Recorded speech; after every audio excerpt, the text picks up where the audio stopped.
todos los clásicos que quieran. No sé si todos, porque nos vamos todos a las 5 de la mañana. Algunos tienen que madrugar mañana. Pero voy a tratar de hacer un tema más, ¿no? No madrugar mañana.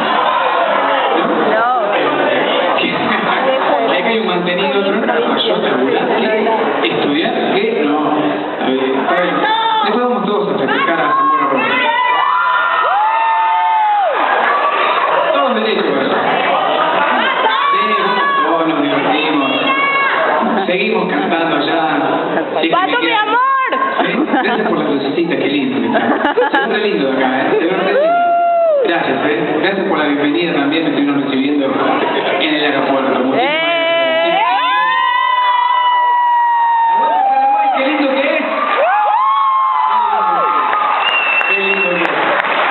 No lo digo para quedar bien, tengo testigos, inclusive mi productora Grace, que todo el tiempo estaba diciéndole qué lindo que es, qué lindo que es, qué bien que se come, qué buena que la gente, qué cálida, qué buena onda. Muchísimas gracias, de verdad, para mí es un placer estar acá.